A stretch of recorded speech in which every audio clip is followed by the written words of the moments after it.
Assalamualaikum warahmatullahi wabarakatuh. Saya Ahmad Muhyiddin dengan NIM 213811057,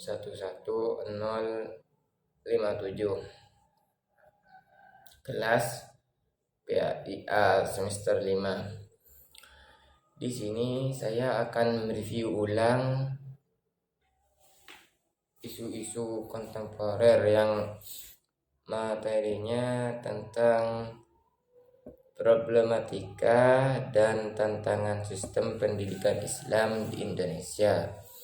Pertama, definisi sistem pendidikan Islam. Yang kedua, problematika dan tantangan sistem pendidikan Islam. Dan yang ketiga, solusi alternatifnya. Sistem pendidikan Islam berarti cara dan langkah yang tersusun berdasarkan sumber-sumber ajaran Islam dalam melaksanakan usaha pendidikan secara teratur dalam mencapai tujuan pendidikan Islam. Pendidikan nasional Indonesia adalah pendidikan yang berdasarkan Pancasila dan Undang-Undang Dasar tahun 1945 yang berakar pada nilai-nilai agama, kebudayaan nasional Indonesia dan tanggap terhadap tuntutan perubahan zaman. Sistem pendidikan nasional adalah seluruh komponen pendidikan yang saling terkait secara terpadu untuk mencapai tujuan pendidikan nasional. Problematika dan tantangan sistem pendidikan Islam. Pertama ada problematika ontologi pendidikan Islam. Kedua ada problem epistemologi pendidikan Islam, seperti pendidikan Islam dikesankan sebagai pendidikan yang tradisional dan konservatif, atau metodologi pembelajaran yang cenderung tidak menarik perhatian. Pendidikan Islam terasa kurang concern terhadap persoalan bagaimana mengubah pengetahuan agama yang bersifat kognitif menjadi suatu makna dan nilai yang perlu diinternalisasikan dalam diri seseorang.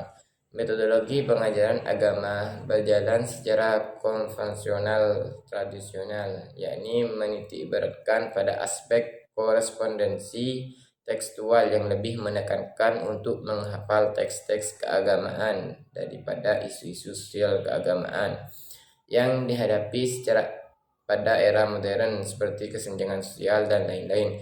Pengajaran agama bersandar pada bentuk metodologi yang bersifat statis, indoktrinatif. Yang ketiga, problematika aksiologi pendidikan Islam, seperti tujuan pendidikan Islam kurang berorientasi pada nilai-nilai kehidupan masa yang akan datang, belum mampu menyiapkan generasi yang sesuai dengan kemajuan zaman. Putarnya doktrin awal pendidikan Islam tentang konsep nilai ibadah Islam. Pendidik juga disibukkan dengan hal teknis seperti tunjangan honor, tunjangan fungsional, dan tunjangan sertifikasi.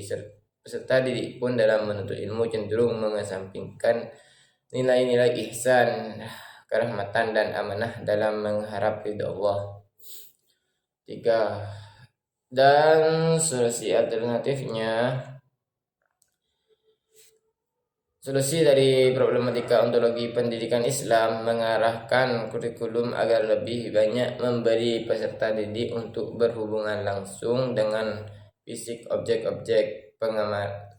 Pengalaman yang ditanamkan kepada peserta didik tidak hanya sebatas pada alam fisik, tapi juga alam rohaniah atau spiritual.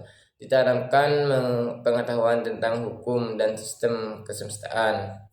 Solusi dari problematika epistemologi pendidikan Islam menghilangkan paradigma dikotomi antara ilmu agama dan ilmu umum. Ilmu tidak bebas nilai, tetapi bebas untuk dinilai. Merubah pola pendidikan Islam indoktrinasi menjadi pola partisipatif antara guru dan murid. Merubah paradigma ideologis menjadi paradigma ilmiah yang berpijak pada wahyu Allah Subhanahu wa taala. Rekonstruksi kurikulum yang masih sekuler dan bebas nilai spiritual ini menjadi hukum yang berbasis tauhid. epistemologi pendidikan Islam diorientasikan pada hubungan yang harmonis antara akal dan wahyu. Solusi dari problematika epistemologi pendidikan Islam. Pendidikan Islam diorientasikan pada upaya menciptakan suatu kepribadian yang mantap dan dinamis, mandiri dan kreatif. Pengembangan sistem pendidikan Islam diarahkan pada terwujudnya kondisi mental, moral, dan spiritual religius. Dalam proses pengembangan pendidikan dengan menggunakan pendekatan etik moral dan estetis moral. Mungkin hanya itu yang dapat saya sampaikan pada materi pertemuan ketiga ini. Kurang lebihnya mohon maaf. Wassalamualaikum warahmatullahi wabarakatuh.